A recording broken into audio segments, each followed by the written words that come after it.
Hello, hello, hello. MX3.VIP, Money Motivation and Mike, and here we are. Jason, did you realize there's been more gambling online in the history of gambling ever? You no longer have to have a local bookie. Is that right? That's the word on the street. The more gambling was placed on the Super Bowl this year than ever before. And what's interesting, Las Vegas was down almost 50%. In the amount of bets placed? Visitors. Okay. For the Super Bowl. Gotcha. Just, in other words, tough times.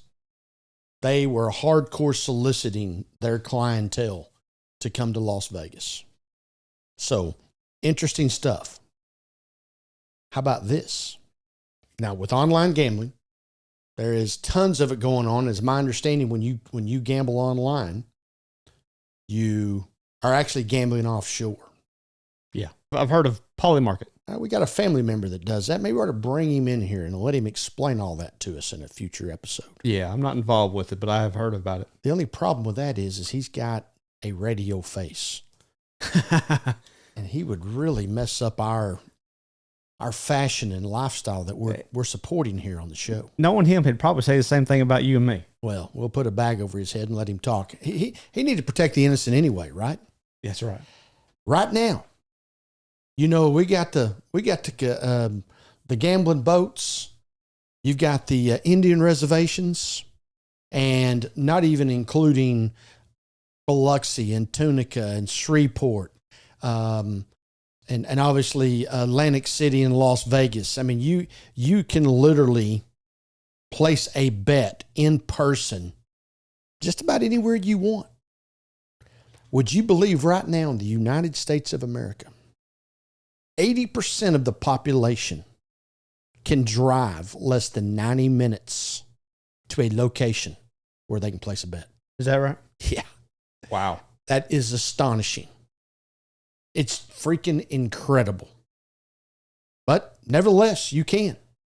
Now, like I say, Las Vegas was down almost 50% of their participation on-site participation of people who visit, because the next best place to be, if you're not going to get together with the Super Bowl, is in Las Vegas, where it's all happening. Everything's about the Super Bowl. You can go to Las Vegas during Super Bowl week, and you can see, or Super Bowl weekend, you can see 32 different teams being represented from an array of players that played in the 60s to the players that are playing today when it comes to jerseys. It is absolutely incredible. Been fortunate enough to get to do that before, and it's really, really neat. Doesn't replace going to the game. True. But nevertheless, that brings us into where we are right now. And a lady named Bobby McGilly put out an article on the signs of gambling addiction, which I think we need to cover because more fortunes are being lost gambling than ever before. More people have cashed in retirement, and a lot of times behind their spouse's back for gambling. Jason, I had a gentleman, long time accounting client, call me. Mike, we have a problem. First thing I think of, what did I do wrong on your taxes? IRS is giving us a call. What's the IRS doing today? That's right. I said, all right, sir. I addressed him by his name, but we're not going to mention his name on the air here. And I said, what's the problem? He says, my wife has cashed in a total of $700,000 out of her retirement. Wow. Now, she's over 59 and a half, mm-hmm. So they didn't have to pay the 10% penalty for early withdrawal. And this was a couple years ago. She had cashed, when he figured out what was going on, she had already cashed into like 300 and something thousand from the year before. and then a little over 400 or right at 400,000 from the current year they were in. Mm. So we had to go back and amend a previous return, and then, of course, file the current return for the current year as it was. Incredible. Yes. Most people in the world will never have $700,000 worth of assets, let alone cold, hard, liquid cash. Right. And in less than 12 months, in 2 different calendar years, she cashed in 700. And it was betting. I mean, we're online betting. We're online gambling. Not like she's running to the local casino. Right. And husband trying to figure out where she's at. Literally doing it right there in the living room while they're watching TV. On the phone. On the phone. Incredible. It's that easy and convenient nowadays. It is. Can cash in the retirement over the phone. Can have it put in a separate account over the phone. Yeah. Can then move that money to your offshore gambling account over the phone. And sit there, and I'm going to imagine they're watching Andy Griffith reruns. Sure. And she's betting out the hills right under his nose. Mm. And of course, the reason she did it in the second year is she's doubling up to catch up. She lost the first 300 grand, and now she went back and got more because she's going to make up the difference, get it back in the account, and the husband will never know about it. That rarely ever works out like that. But she is not involved in the filing of the tax returns. Yeah. Therefore, that 1099-R that she got at the end of the year never was printed out online. Yeah. And given in the tax package. Eventually, it's coming. Yeah. Now, never received a letter from the IRS saying you hadn't filed because it hadn't been long enough. He figured this out because the dividends and the interest that they had been receiving were going down because he's getting paid on $700,000 less. Wow. Yes. There you go. Signs of gambling addiction. You know, gambling can be enjoyable. I've been in the casino. You've been in the casinos. I walk in with $200. I expect to lose that $200. Sure. That's entertainment. Yeah. No different going to Six Flags or Disney World or wherever it is, the bowling alley. You expect to lose what you go in there. I've never went into a casino and said, I'm fixing to go double this. Yeah. I need to so I can buy my beer and cigarettes. Yeah. I know I'm going to lose mine. So. That's the way it works. Yeah. Yes. Well, truth be told, and you know, in the tax business that we're in, and the fact that the Choctaw Casino is less than 15 minutes away. Yeah. And it's being furnished by Texans. I do a lot of Oklahoma tax returns just because of the gambling, not because they work in Oklahoma. Yeah. And you just wouldn't even imagine the numbers. Every time you are on that slot machine and you bingo, I call it bingoing, you jackpot, whatever, right, for $1,200 or more, you get a W-2G that you now have to put on your taxes. And people go up there. They win 4 or 5 of those at a night. Now, let's just say they won $6,000 over 4 or 5 jackpots. And they're putting that and another grand back in.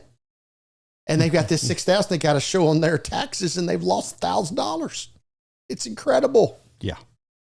Oh, boy. Well, like I say, gambling for recreational reasons is great.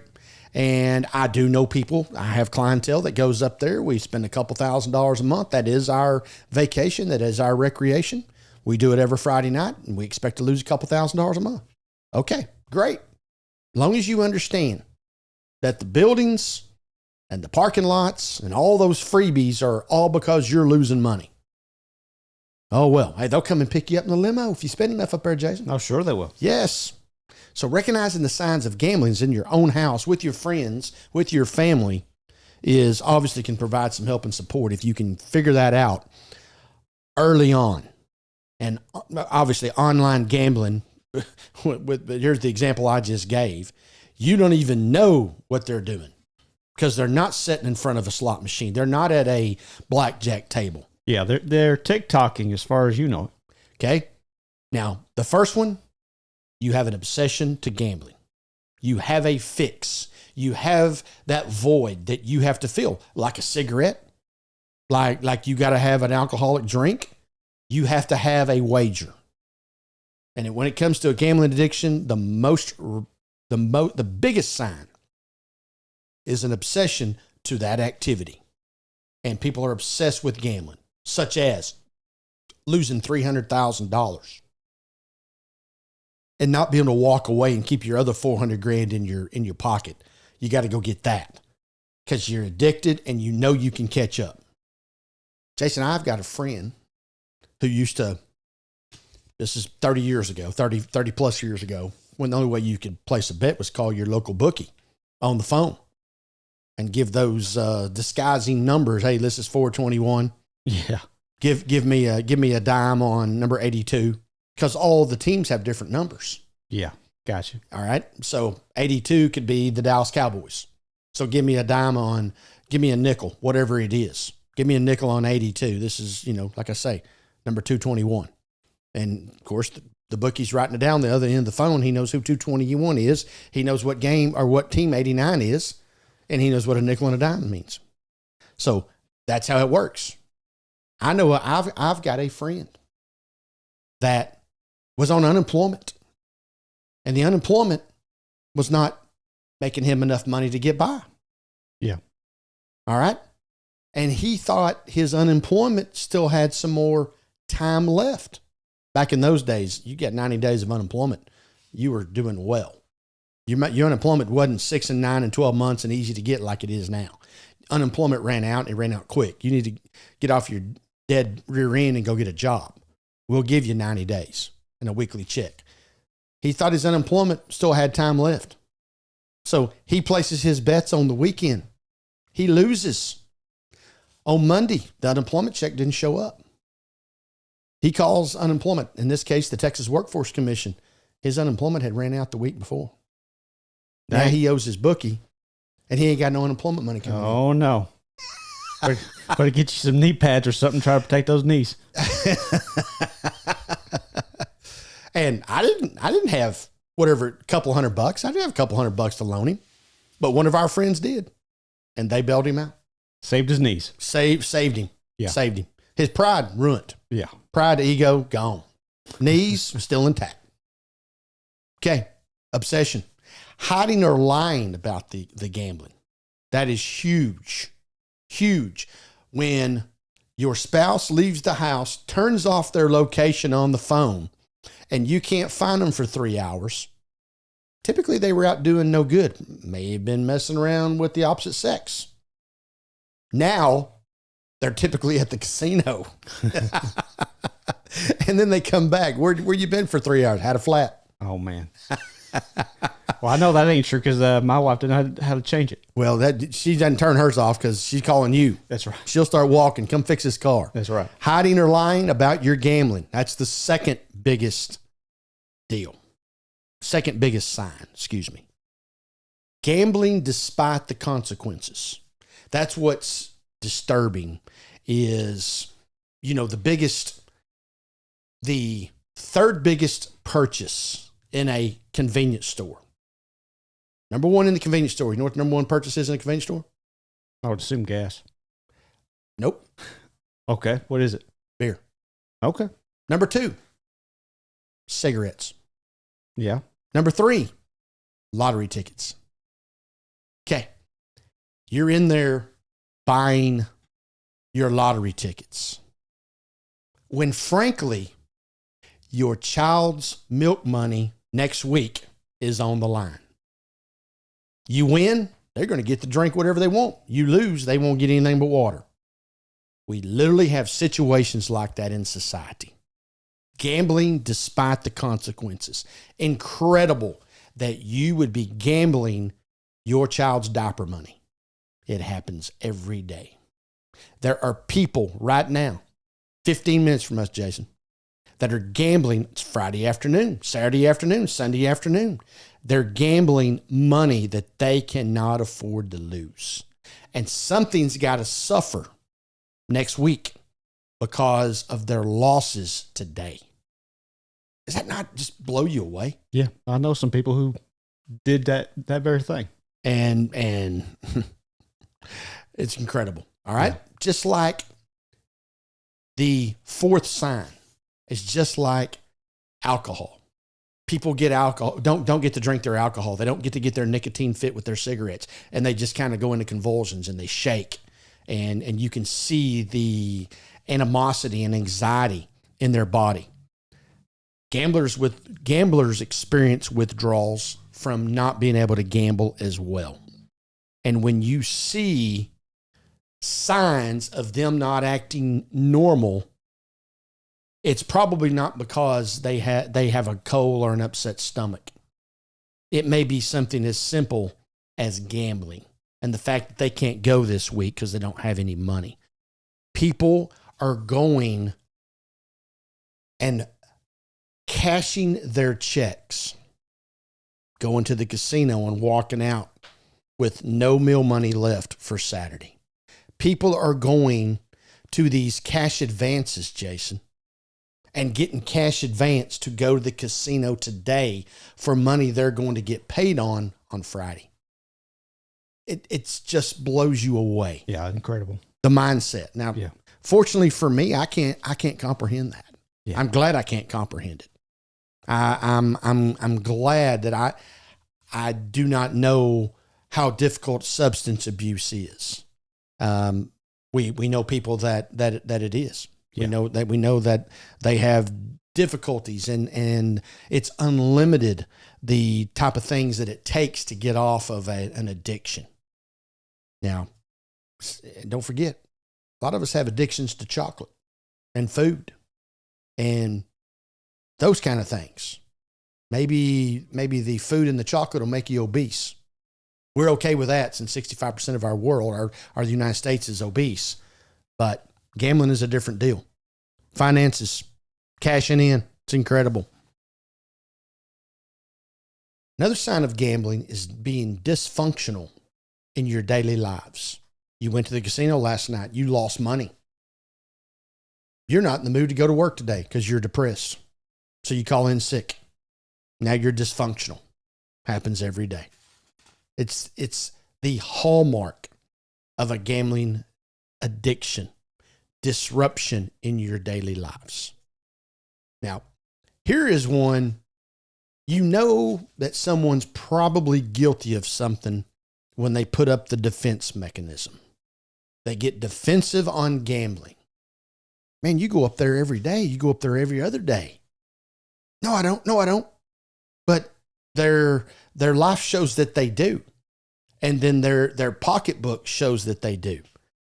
They probably have a gambling addiction if they have to go every day. If it is a pattern, and then they get defensive about that pattern. Like I say, I know people that go to the casino every Friday night. They walk in with $500, $300, whatever their budget is. And it has nothing to do with their life when they leave there and have no money. And I've also had a friend explain it to me this way.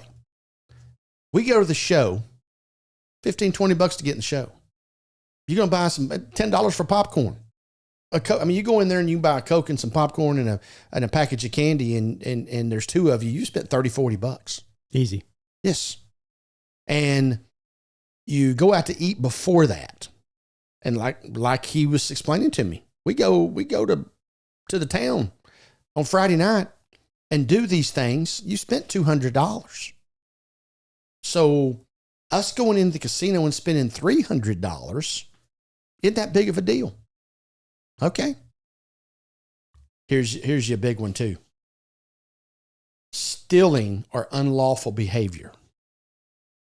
I know of a situation where a guy knew exactly where his sister and brother-in-law kept some cash, some side stash. He'd go to their house.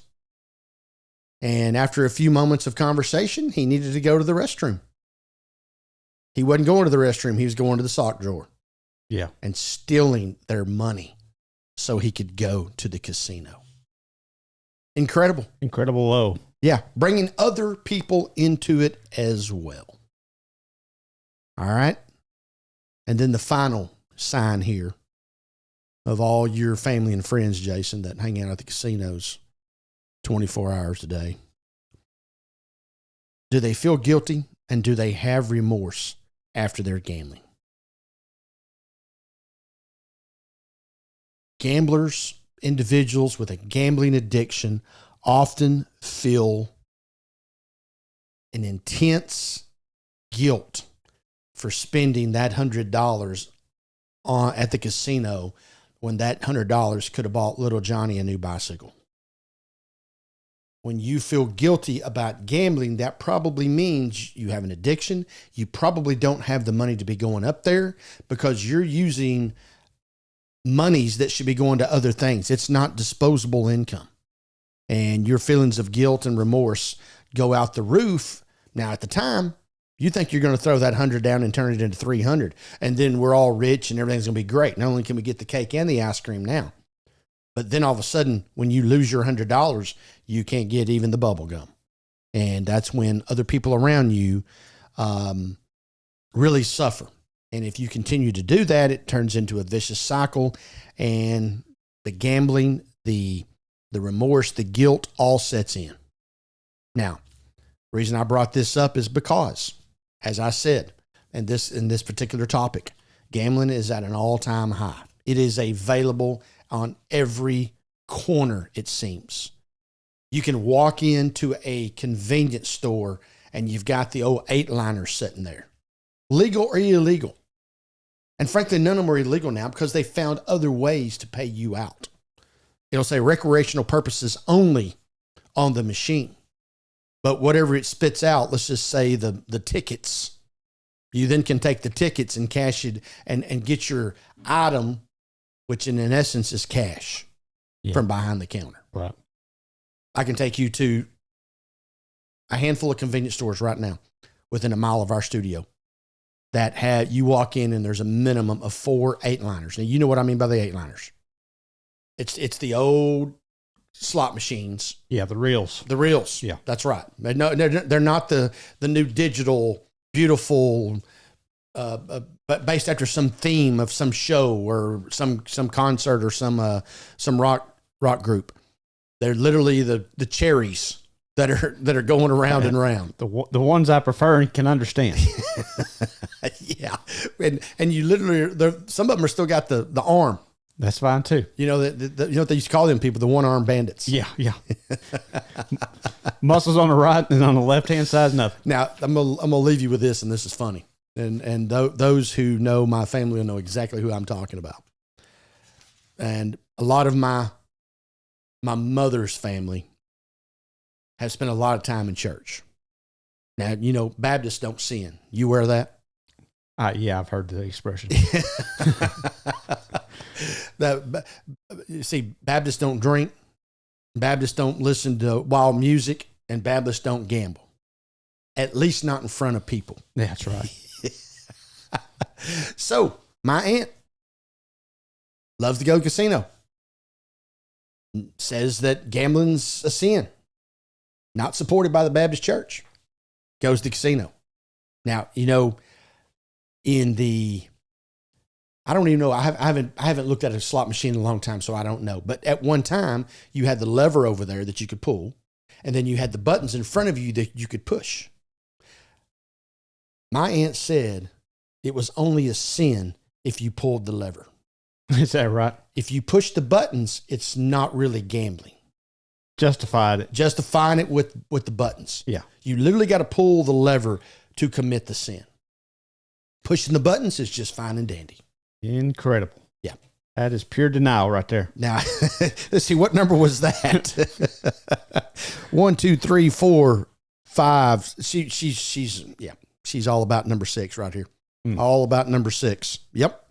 Denial. And frankly, she doesn't have an obsession. She doesn't hide it or lie about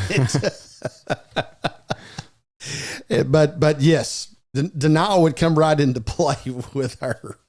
True story. I believe it. True story. Yes, absolutely. So, as always, find us at mx3.vip or on our YouTube channel, youtube.com/@mx3podcast. Maybe that's what we need to do, Jason. We need to have an mx3.vip casino somewhere. Okay. Once you work, we got a lot of things to work on this show. Yeah. That list is getting long. As we approach our 300,000 subscribers. Always go and find our YouTube channel. Don't forget to like, subscribe, hit the bell icon so that Jason can notify you of all of our new content, which comes out now Monday and Thursdays. Did you say in the afternoons now? Yeah. You've moved it. I did. Okay. Trying out some different things. Trying out some different things. All right. The bicycle still rose. Why are we messing with it? And obviously the results are there. But if you can take it to the next level, I guess that's what you're doing. We'll see. See how it goes. We will see. Now, coming up on the next show, just so you know, I got to go over some tax stuff. We're about a month away from the deadline, and we got to talk about some tax goodies. Yeah. And my buddies over at Edward Jones have sent me some things that I find of importance. So until next time, for everyone who's been a part of this show, continue to live your life the right way.